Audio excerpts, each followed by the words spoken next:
There are already complaints that the Biden-Harris administration has not done enough for the Black community. What specific policies should we be aware of in the Biden administration that may not be getting the press coverage that it deserves as it relates to the Black community? Well, as an African American, this is very important to me that number one, we have to talk about COVID-19. That's very important. Um, and it's very important that we're able to, uh, you know, be able to decipher through the uh, the information on how do we combat COVID-19, and that is something that is very important. There's like misinformation out there about that, but for the most part, it's very important that we know the facts when it comes to combat COVID-19.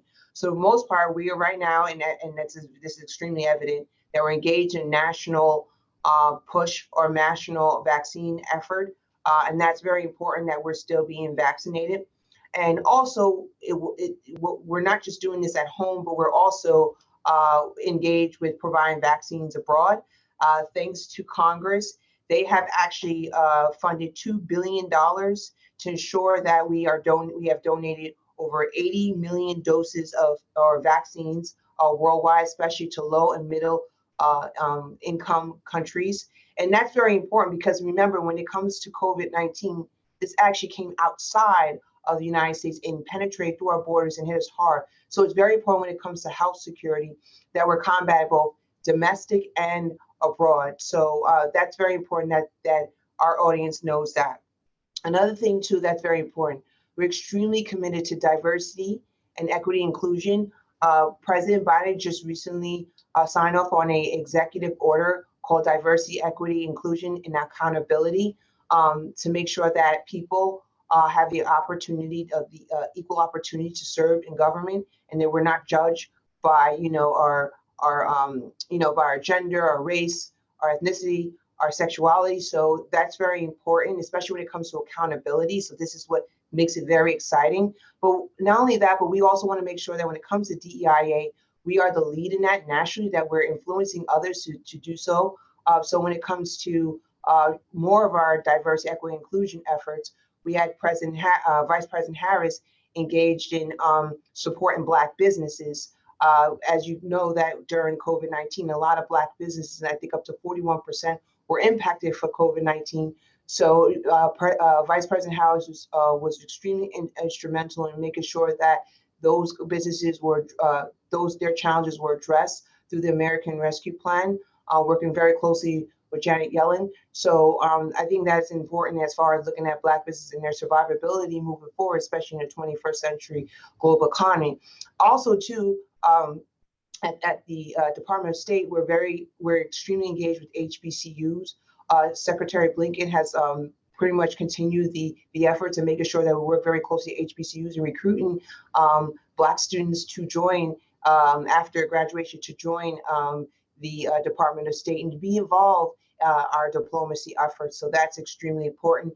And also, we are very engaged at the State Department in looking into STEM education, making sure that all people, including African Americans, have the opportunity to pursue a career in STEM education. Why is STEM important? Well, if you look at science, technology, engineering, mathematics, that aligns with the 21st century economy. So we have to make sure that American people has the skill sets to move forward in the global economy, and that there's no disparity, that we all have the equal opportunity to move forward in that. And I also like to underscore,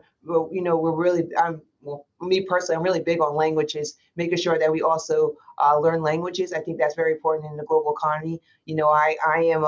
I study languages a lot. I'm especially just coming back from countries like China and Central America, where I've learned Arabic, Mandarin, as well as Spanish. And this is the type of skill sets we also need to as well, and something that we underscore to.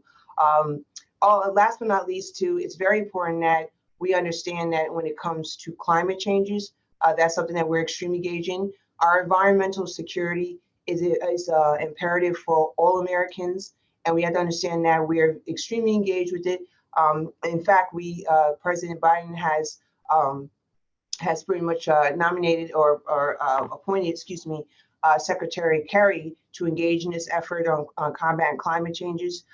We're really engaged in making sure we reduce the number of greenhouse gases from 51 to 52% of by 2030. So that is extremely important when it comes to air quality.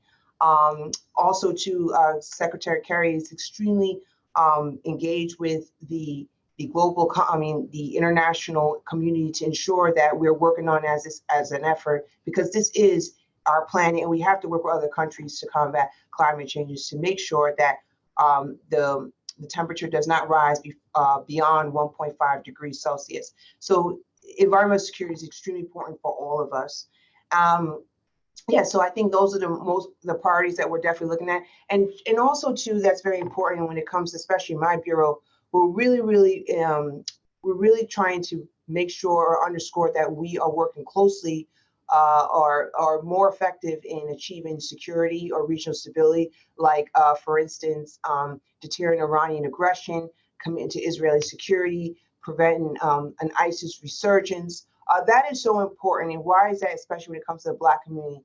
What a lot of people don't know, and I said this in your last show, is that there are a lot of African Americans that have been serving in the military for so long. A lot of us are veterans from the Iraq War, the Afghanistan War. We have sacrificed our lives to protect our country in these environments. So it's very important that we have the best policies in place to ensure that we achieve regional stability or we achieve peace and security, because we have sacrificed our lives. So this is a very personal to us. So, I would definitely counter message that Black people don't care about what is going on in these wars. But that's not true, because many of us are still serving. About 1.2 million African Americans have died from World War II. And up to this day, we still have a lot of African Americans joining the armed forces at a high rate. Yeah, and we all know that even during Vietnam, Black men were disproportionately drafted and serving on the front lines, Mhm. disproportionately. So yeah, that's really important.